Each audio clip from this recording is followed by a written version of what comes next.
Halo guys, gimana kabar kalian? Semoga kalian tetap sehat selalu ya. Nah, dalam video kali ini kita akan sama-sama membahas seputar tes psikologi yang digunakan dalam assessment center. Kira-kira apa aja sih tes psikologinya? Nah, teman-teman, yang namanya sebuah tes psikologi pasti ada manfaatnya dong. Nah, sama kayak tes psikologi di assessment center. Nah, tes psikologi ini punya insight nih dalam dunia kerja. Insight-nya itu ada pada 3 aspek. Yang pertama, pada aspek pendidikan untuk membantu dalam menentukan tindakan seperti kesulitan belajar atau yang lainnya. Kemudian yang kedua, dalam bidang konseling, adapun manfaatnya untuk mendiagnosis kondisi-kondisi yang tidak normal atau tidak seperti biasanya yang suka disebut sebagai kondisi yang abnormal. Kemudian yang ketiga, dalam bidang manajemen karir, tujuannya adalah untuk membentuk arah bimbingan yang diberikan. Jadi kalau di dalam manajemen karir ini, jika teman-teman atau individu yang lain merasa perlu diberikan bimbingan, teman-teman bisa mencoba tes psikologi yang ini ya. Nah, sekarang kita mau bahas fungsinya dan mulai masuk ke jenisnya nih teman-teman.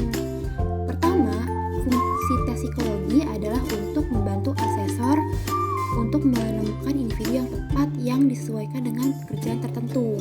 Jadi, tes psikologi bisa membantu asesor untuk menilai kira-kira orang yang mana sih yang sesuai dengan yang pekerjaan A atau pekerjaan B. Nah, sementara untuk jenisnya sendiri ada yang disebut sebagai psychometric test. Psychometric test sendiri, teman-teman, berfungsi untuk menyediakan metode yang dapat diterapkan secara sistematis atau teratur oleh praktisi yang berbeda. Sekarang kita mau bahas tentang manfaat atau tujuan psychometric test, yaitu yang pertama, untuk menanggapi peristiwa yang berhubungan langsung atau tidak langsung dengan area perilaku tertentu. Kemudian yang kedua adalah sebagai pernyataan yang harus disetujui atau pilihan di antara pasangan pernyataan deskriptif diri. Nah, selain psychometric test ada juga yang non-test teman-teman. Yang non-test ini terdapat 2 jenis, yaitu wawancara dan observasi.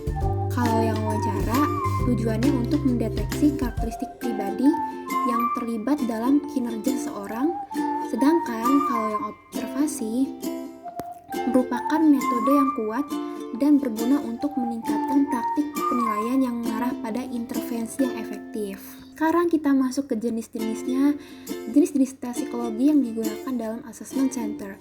Yang pertama ada yang namanya personality measures, yang kedua ada yang namanya ability aptitude attainment test, yang ketiga educational testing, yang keempat clinical testing, yang kelima motivation test, yang keenam interest inventories, dan yang ketujuh integrity testing. Yang pertama dulu nih, personality measures. Yang namanya personality pasti artinya itu kepribadian, sementara kalau measures itu pengukuran, berarti pengukuran kepribadian. Nah, dalam hal ini ada 2 jenis teman-teman. Yang pertama questionnaire yang terdiri dari 3 aspek, yaitu trait, types, and factors. Dan yang kedua ada yang namanya teknik proaktif. Nah, dalam questionnaire sendiri bagian trait, types, and factors, definisinya yang traits itu adalah karakteristik yang konsisten terhadap situasi, types adalah deskripsi kepribadian, sedangkan yang factors itu atribut atau karakteristik perilaku yang mendasari mengapa seseorang melakukan tindakan tertentu. Sementara tujuan questionnaire sendiri itu adalah untuk menentukan karakteristik kepribadian, minat atau interest, sikap atau attitude, dan nilai-nilai atau value yang dimiliki oleh seseorang. Sekarang kita mau bahas skala kepribadian yang digunakan untuk mengukur bidang pekerjaan yang sesuai dan relevan. Yang pertama ada VIRO-B. VIRO-B adalah tes yang berdasarkan teori Schutz Fundamental Interpersonal Relations Orientation. VIRO pada tahun 1986 yang mengemukakan 3 dimensi dasar dalam hubungan interpersonal, yaitu inclusion, control, dan affections. Kemudian yang kedua ada tes 16PF atau 16PF yang mengukur kehati-hatian atau consciousness. Kemudian yang ketiga ada APPS atau yang merupakan singkatan dari The Edwards Personal Preferred Schedule. Nah teman-teman, APPS ini didasarkan pada teori kebutuhan Murray pada tahun 1938 pada 15 bidang kebutuhan yang penting. Kemudian yang keempat ada OPQ atau yang dikenal sebagai Occupational Personality Questionnaire yang memberikan informasi mengenai perilaku pilihan individu pada sejumlah karakteristik yang berhubungan dengan pekerjaan. Yang kelima ini pasti teman-teman udah gak asing lagi dengan ini, yaitu ada tes DISC, Questionnaire DISC, yaitu singkatan dari Dominance, Influence, Steadiness, Compliance, yang mengukur keadaan multidimensi yang berkaitan dengan kepribadian. DISC didasarkan pada teori Marston Emotions of Normal People pada tahun 1928 oleh psikolog fisiologis yaitu William Marston. Dan selanjutnya ada MBTI. Nah, kalau tes ini sih populer banget ya, karena cukup spesifik, banyak banget penjelasannya tentang kepribadian. Nah, tes MBTI ini menunjukkan perbedaan pada individu yang dihasilkan dari mana mereka mengusatkan perhatian, menerima informasi, membuat keputusan, dan mengorientasikan diri mereka ke dunia luar atau yang di luar dari dirinya sendiri. Nah, MBTI sendiri ini adalah singkatan dari Myers-Briggs Type Indicator, yaitu berdasarkan pada teori tipe psikologis Jung. Dan yang terakhir ada Big Five Inventory yang biasanya digunakan untuk memprediksi perilaku konsumtif, minat berwirausaha, kepuasan pelanggan, dan komitmen organisasi nih teman-teman. Nah, Big Five sendiri itu didasarkan pada Big Five Theory pada tahun 2003 untuk mengetahui agreeableness, consciousness, openness, dan neuroticism atau emotional stability. Sekarang kita masuk ke teknik proaktif. Teknik proaktif itu adalah teknik yang diperlukan bagi individu untuk menunjukkan bagaimana mereka mengatur pengalaman mereka, memiliki stimulus bagi mereka untuk memproyeksikan kehidupan, pikiran, dan perasaan mereka. Nah, teknik proaktif ini dilakukan secara individual teman-teman, jadi bukan berkelompok ya. Apa sih jenis-jenis teknik proaktif? Oke, kita masuk yang ke pertama dulu, ada yang namanya Baum Test. Baum Test ini berfungsi untuk merepresentasikan struktur kepribadian, ID, ego, dan superego. Kemudian yang kedua, ada yang namanya Thematic Perception Test. Nah, teknik ini adalah teknik yang menjelaskan dinamika kepribadian yang termanifestasi dalam interpersonal relationship dan penghayatan seorang tentang lingkungan nih teman-teman. Nah, kemudian yang ketiga ada HTP atau House Tree Person. House Tree Person berfungsi untuk menilai orang dewasa dalam mengumpulkan data tentang sensitivitas, kedewasaan, fleksibilitas, efisiensi, dan tingkat interaksi kepribadian tersebut dengan lingkungannya. Yang keempat, ada DAM atau Draw a Man Test. Draw a Man Test ini masuk ke dalam DAP Test atau Draw a Person Test. Nah, tes ini itu teman-teman mengukur umur, ambisi, sekolah, karakteristik, kehidupan, serta perilaku seseorang yang menggambar. Kemudian yang kelima ada Warteg Test. Warteg Test bertujuan untuk mengetahui struktur kepribadian atau fungsi-fungsi dasar diri seseorang. Kemudian yang keenam ada tes grafologi. Jadi tes grafologi ini bertujuan untuk mengetahui kepribadian seseorang melalui tulisan tangan. Dan yang ketujuh ada yang namanya tes Rorschach. Tes ini memungkinkan psikolog untuk merumuskan diagnosis psikologis dan memahami kepribadian serta memberikan petunjuk yang berguna untuk psikoterapi. Kemudian, kelemahan teknik proyektif adalah membutuhkan keterampilan dalam penafsiran teknik proyektif yang kadang-kadang membutuhkan waktu yang lama, yaitu berbulan-bulan atau bertahun-tahun. Sementara kelebihannya itu adalah menghilangkan manipulasi yang dilakukan oleh karyawan atau calon karyawan.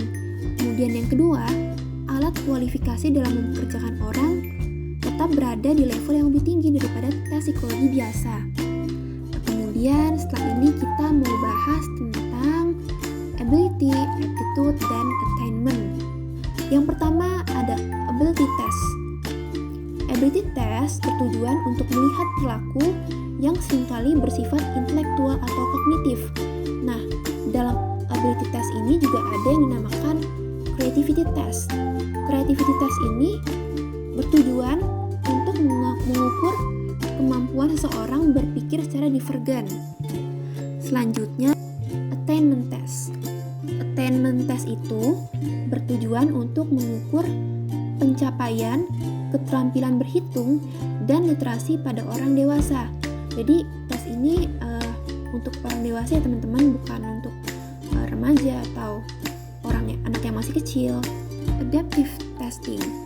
Tes ini bertujuan untuk menilai tanggapan secara instan, juga untuk menilai tingkat kinerja pada tes yang dapat disesuaikan dengan tingkat kesulitannya. Kemudian selanjutnya ada trainability test. Tes ini dirancang untuk digunakan dalam situasi di mana ada kursus pelatihan yang harus dilakukan sebelum pekerjaan dapat dilaksanakan. Jadi kalau orang mau kerja, dites dulu nih pakai tes ini karena ada pelatihan khususnya. Sekarang kita mau bahas tentang tes yang ada unsur pendidikannya. Yap, kita mau bahas tentang educational testing.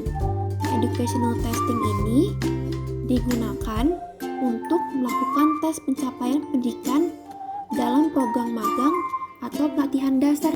Kemudian setelah itu ada juga yang namanya clinical testing and its relation to performance. Tes ini bertujuan untuk menilai tingkat stres seseorang dengan tingkat stres kopi yang dimilikinya serta hubungannya dalam meresponi hal tersebut dalam sebuah pekerjaan. Kemudian, clinical testing sendiri itu paling banyak digunakan dan diteliti menggunakan pendekatan The Minnesota Multiphasic Personality Inventory atau yang disingkat menjadi MMPI. Setelah itu ada juga yang namanya motivation testing. Tes ini dikenal dengan nama MSQ atau Motivational Stress Questionnaire. Tes ini bertujuan untuk melihat bagaimana hubungan antara motivasi dan potensi seseorang serta berkaitan juga dengan persepsi seseorang. Kemudian ada yang namanya interest inventories. Interest inventories ini bertujuan untuk membantu bimbingan karir dan perencanaan manajemen karir.